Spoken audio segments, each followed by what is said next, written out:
here at Raiders HQ, and we are no longer remote. We are live and in living color with the voice of the silver and black, Jason Horowitz.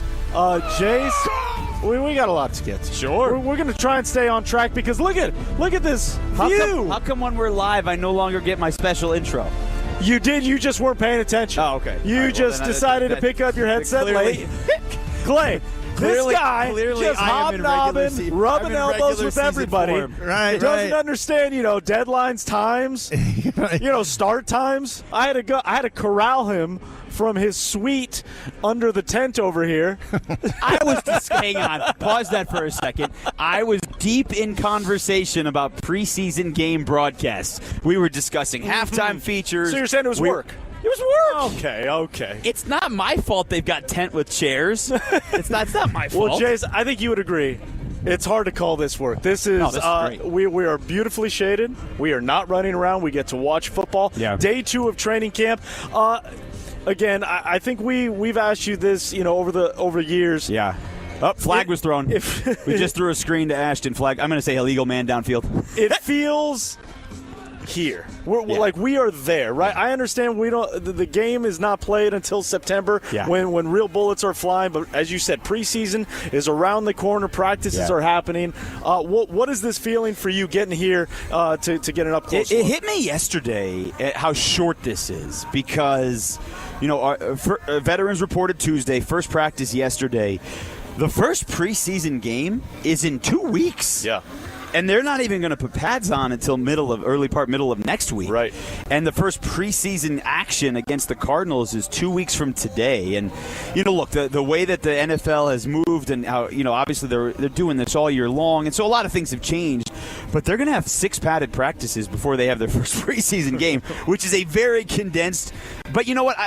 I was, when we were walking in the building this morning and here at Raiders headquarters, and I'm sure all over the NFL, they have the NFL Network on, and they're all the amount of players, and we're 3-4 days into this, that have already been lost for the year. Yeah. Saints lost Brian Brzee, torn ACL. Nick's the second-year player for the Panthers, the edge rusher, is now out for the year. Everybody on Carolina and San Francisco is dropping like flies. Right, 100%. So the regular season for those teams already can't come fast enough, and you just hope. I don't know who put it out yesterday, but the Raiders, every single player that you expect to be on the 53-man roster is healthy and playing. And you can't ask for anything more to start the season.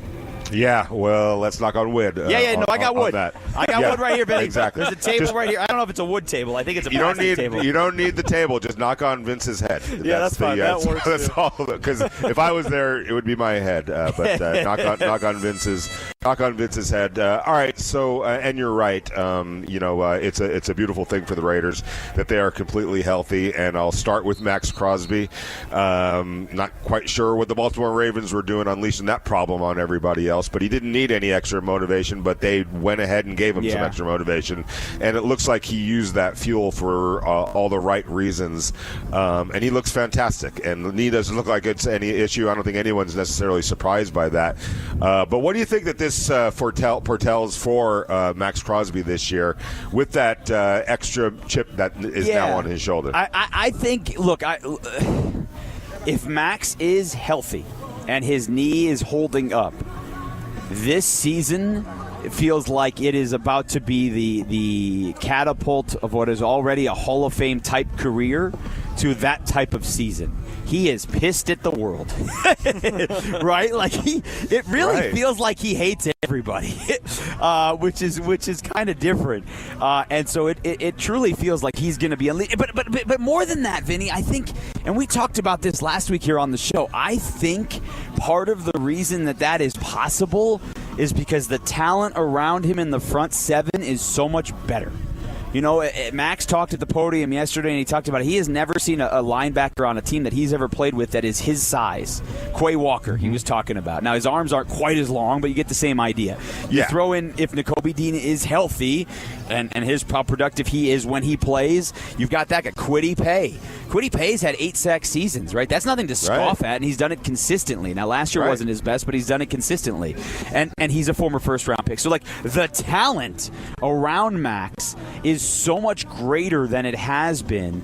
Then you throw in the guys that are returning, right? Thomas Booker, Adam Butler, those type of guys. So it's setting up for Max to have an absolutely just berserk season, and obviously what that means for this defense is huge. Hey, folks, how are ya? It's Clay the there. voice of the Raiders, Jason Horowitz. Yeah, see, we didn't forget you, baby. We got to play it twice now. Unbelievable. And I'm glad you brought that up because Max is probably around like his best, talent around him. This is the best acquisitions I've seen for Max in a long time, and maybe this will be that way. So do you feel like maybe he feels like he doesn't always have to be the leader alone, even though he's going to lead by example, but there's other guys that will pick up the slack where he doesn't always have to do it by himself? I think the other thing about this team this year is that there are a lot of leaders on the team. Now, we might have said that last year. I think people assumed Geno Smith was going to be a leader. Obviously, it didn't work out that way. But you throw in Kirk Cousins, who's in year 15, and he's going to be 38 years old, and now at the moment the starter, right? You throw him in there. He is a great leader. I did the NFL boot camp earlier in the spring and into the summer, and got a chance to work with Adam Thielen a little bit, and he played with Kirk in Minnesota, and he told me a little bit more about Kirk and all that stuff, and like it just exudes, right? You see it, you feel it. We've all noticed that before. He is a huge leader. Yesterday, Andrew Janocko was talking about Ashton Genty taking on a leadership role, and you could kind of feel that last year that he's that type of kid. Yeah. And so you've got those guys already on this team, so you have more leaders. Plus, let's not forget, like, everyone who's ever talked about Fernando Mendoza the last 2 years has talked about not only his preparation and his ability, but his leadership skills. So this team has now got a bunch of those guys, so it doesn't have to be Max. And it almost, I think that's a good thing. You know, Max is this personality. Max is this bona fide star. Max is all of those things. But if somebody else becomes the number one leader and Max is just a great player and a leader, I think that's a good thing too. It's Jason Horowitz, the voice of the Raiders, joining us live here at Raiders training camp, day number 2 at Raiders HQ. Now, Jace, yesterday, I described, because the offensive linemen who are in front of us have kind of made their home here on Field 1, which is directly in front of our table. And the concerted effort, as I described it yesterday, with the offensive line was noticeable, and just Rick Dennison's presence was felt and obviously heard from our proximity. We're seeing again the intentionality with the offensive line, and Rick Dennison, you can see just how involved he is, rep in and rep out with every single guy, from whether he's a 1, a 2, a 3, a rookie, a vet, whoever it may be. And I don't think it's over dramatizing the importance of what that position group puts on the field when the games get real. So, I mean, you guys have to remember who was my partner for the first 3 years with this franchise, right? And it was Lincoln Kennedy, who is one of the largest human beings I've ever been around. And I say that knowing that I've done basketball games with 7-footers, and he's not that. But, like, Link just is as tall as he is, and his lovable personality. He wants to give you this big bear hug, like at least me anyway. And so I learned with this franchise even more so about how to watch this team and how to watch the NFL from that perspective, right? A Pro Bowl right tackle perspective. And this team doesn't have that. It hasn't had that. Not saying it doesn't have that now. It hasn't had that. And I would tell you that what I have learned is that if you don't have a top 10, top 15 offensive line in the league, you have no chance. And we, the last 2 years, have had one of the bottom 5 offensive lines at best in the league. And so the battles for the 2 guard spot, I still think there's a little bit of a battle at right tackle spot. We'll see if that plays out or not. It feels like DJ Glaze is solidified there, but we'll see. It feels like that, plus an offensive line coach who has won Super Bowls, been around the league for 30 years. And there's a positive energy, too. Like, you were just talking about feeling it and hearing it. There's a positive energy when you're watching Rick Dennison that he's kind of exuding to the guys that he's coaching. And so you've got the experience. I mean, the just question right is, now, do you have start the a talent. Look at him right now. I can't. Our Cam Russo's right in our way. Cam's got an 8-week-old baby. He can't even see the offensive line coach. But now you can. But the offensive linemen just to help paint a picture. And I'll defer. Isn't that my job? Yeah, I'll defer to you on that one. I'm not in regular season form. But it's two-man groups along the offensive line, and Rick Dennison is getting down in stance and is in the ear hole of these guys in their get-offs. And this is not to throw strays from a year ago. Yeah. We did not see that a year ago. No. I didn't see that 2 years ago when we were watching camp. So this feels different. Again, it sounds different and has the look. Go ahead, Vinny. No, it absolutely does. And then Vinny, all of those things are true. But I would just say this. It can't get worse than last year, right? Between the injury conversation and the lack of ability, I think, from the group. And then obviously the coaching that became a story and everybody wrote about it, Vinny, as well. So you throw all of those things together and it was a disaster. So, but I do think a lot of every one of the teams around the league, if they are doing exactly what we are doing right now, they're going to be talking up what could be. And to your point, we got to see it. Yeah. I agree, and people forget Rick Dennison played linebacker in the NFL. He looks like it, Vinny. You know what I'm saying? His legs are more than shoulder length apart. He's got a solid squat. Right, he's getting down, not quite like horizontal, but he's getting close. No doubt. And when linebackers talk, even offensive linemen are going to listen. So I think, and it's been described to me, what kind of difference is Rick Dennison going to make from last year to this year? All the difference in the world. How about that? Yeah. So, we'll for sure keep a track on that. Ashton Jeanty looks tremendous. He's always looked in shape. It's hard to believe that he looks like he's even in better shape just by how chiseled he looks. What kind of a season are you anticipating? If that offensive line is able to turn that corner, which I think we're all expecting it to be much better than it was last year, what kind of difference will that make for Ashton Jeanty? I think it's going to be something small, which is going to be, I think what I'm anticipating is little things that are going to add up to 300-400 more yards. And so if we go back and all of us think, what was Ashton Jeanty's rookie year like? You can picture a couple of explosive plays, the Bears game, the Texans game. But I think if we're all being honest, what we saw more than anything else was Ashton being hit 3-4 yards in the backfield. And that was the consistent running game that we had last year and how difficult that was for Ashton to deal with.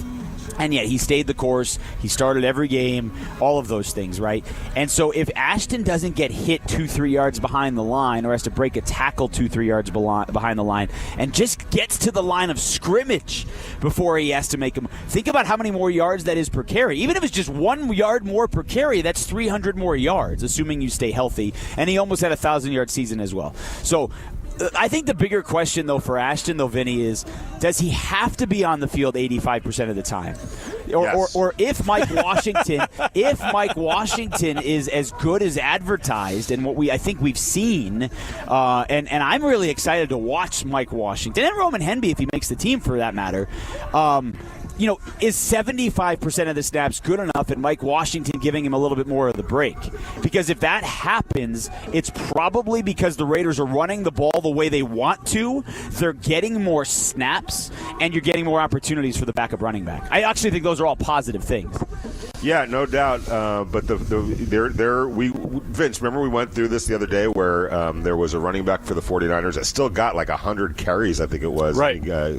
While Christian McCaffrey was on the field close to 90% of the time. So there's a way. Again, there is a way, but again, with that kind of example, as we pointed out, you need a certain efficiency to be able to do that. And if Ashton is a Christian McCaffrey-esque to where you are sustaining drives, having long drives, running the ball, et cetera, then that opens that door. But Clay, sorry, but I just want to point out, since we're on the topic, I'm looking down over at Field 2, and the running backs are getting their work in.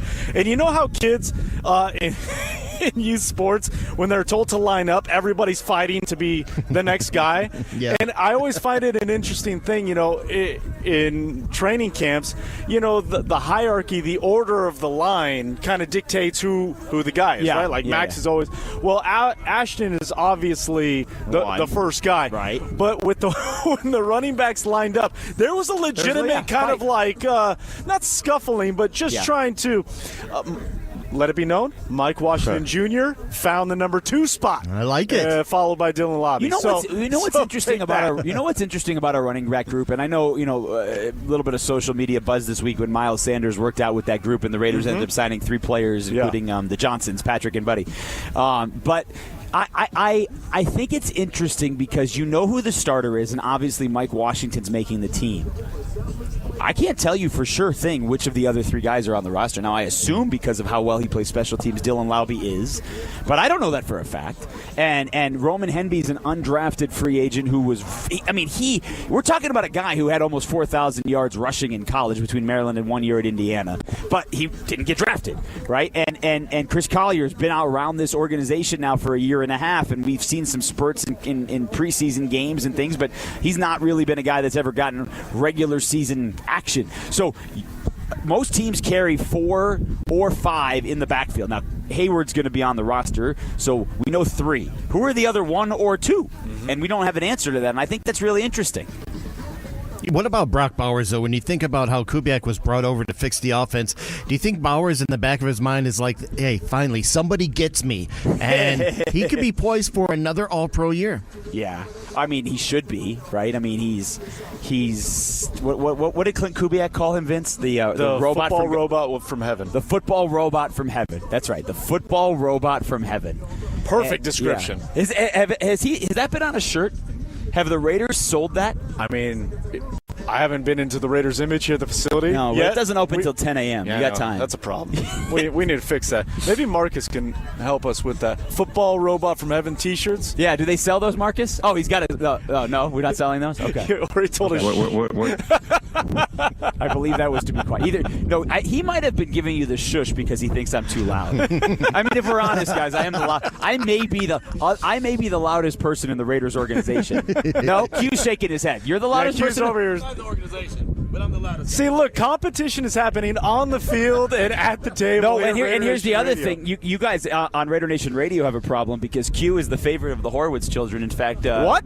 They call him Uncle Q. What are we talking about? Uncle Q. Yeah, he's Uncle Q. Okay, we'll fix that. Yeah, I got. We'll fix it. We got video of last year training camp Q and Noah doing Naughty by Nature. I mean, I don't see Vince doing. I was probably on TV somewhere doing something. Sorry, I was on TV. Q was only on the radio. Which I do have to mention. Again, we're off the rails now. Hey, we win. You know that happens with me every week. Yeah, we got pretty far. That's why in the you interview. bring me on to get off the rails. As much as Mendoza garnered the attention, your children are the bells of the ball here at day 2. I mean, they're getting more fist bumps than anybody on the field. You know what's funny is like this. I think some of the excitement was getting to them this morning, and I was like, guys, I can't take you. You're off your rockers. And they've been very well behaved. And I only have 2 of the 3. The 5-year-old is not out here with me. She'll be out for a game one somewhere along the lines. But they got the training camp look already. Yeah, the stunner shades. Yeah. They're good to go. They're doing just fine. But so back to Brock Bowers for a second. Aside from the T-shirt conversation, his rookie season with 3 different quarterbacks was a record-setting season, right? Most catches ever by an NFL rookie, most catches ever in Raiders history. Broke Mike Ditka's record for receiving yards by a rookie tight end. I think it lasted since 1960-something. I don't remember the exact date. So you have all those things, and that was with bad quarterback play. And that was with an offense that really couldn't run the football. What happens if all that's different? Like, is anyone going to say, if I were to go out and said, if Brock Bowers plays 17 games, is 120 catches out of the question? Is 10 touchdowns out of the question? No. Is 1,500 yards out of the question? And he's probably the most uncoverable tight end in football. And Vinny, you've covered the NFL a lot longer than I have, right? I transitioned from college to the NFL more so about 5-6 years ago. But tell me a tight end in the last 30 years that was talked about in this way because of his route running, his hands. It's not so much his size, right? Travis Kelce's the size. And some of those guys, right? Antonio Gates, Tony Gonzalez, those were the size. It wasn't so much the speed. Tell me a tight end who's as uncoverable in this realm in this day and age of football as Brock Bowers, and I think you're going to have to go back a long time. Antonio Gates is probably up there, right? He was one of a kind. He was unique. Jimmy Graham for a couple of years because of the size, the speed, right? But a basketball player, red zone, the whole thing.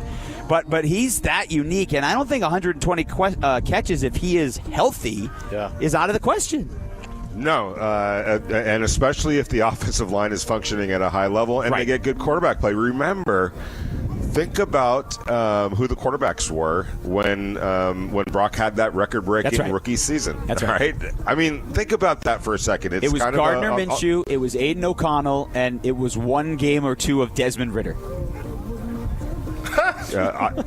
But I digress. Did I get that all right? Yeah. But I got digress. them all right. Did we have a fourth in that year too? You did, but I had to that had to marinate a little bit for me. It's still stunning to hear. I think that's the problem. It's still like, because we had the conversation this time a year ago, and that's why some fans will sit there and roll their eyes. And we said it's different. What could Brock Bowers do with Geno Smith? And the floor will rise with Geno Smith. And in all fairness, and he got hurt. Hold on. In all fairness to both Geno and Brock, Game 1 against the Patriots, which turned out to be a Super Bowl defense.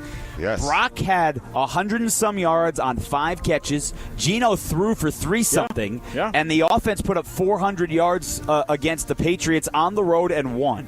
If Brock doesn't get hurt, I'm not saying the Raiders are going to the playoffs, but if Brock doesn't get hurt in that game, think about what this team looks like for the first. The Chargers game is drastically different. Mm-hmm. Who knows what happens against the Bears when they have all those turnovers early and still should have won. So who knows what the season would have looked like with a healthy Brock on offense, right? I think that's a Geno. That should be let's be fair to Geno in that regard too.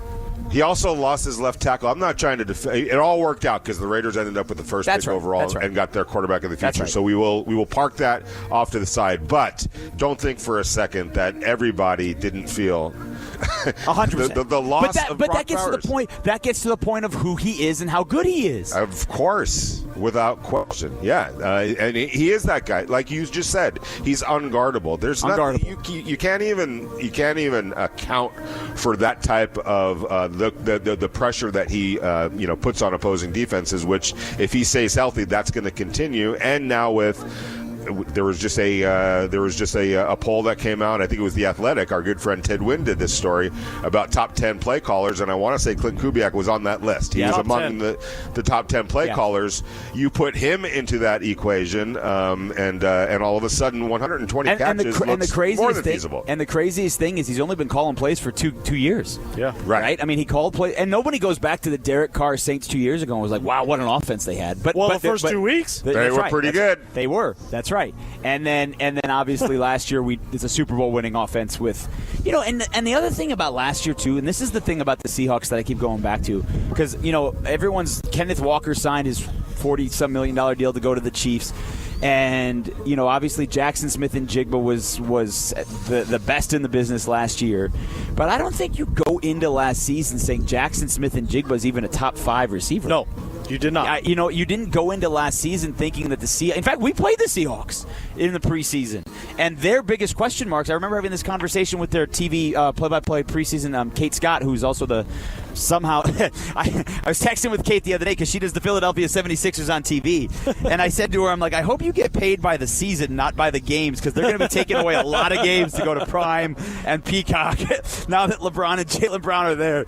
But I remember having the conversation with her before the Seahawks game, and we were like, hey, where are the biggest conversations, the biggest battles? And it was all across the offensive line, and they turned out to be a good offensive line, not the best, but a good offensive line. And again, that speaks volumes to Clint Kubiak. Jason Horowitz, the voice of the Raiders, joining us here. Do you think that horn means I have to go? I think that's exactly what that means. was? They timed it out perfectly? They've been waiting. They said, is he done with his sentence yet?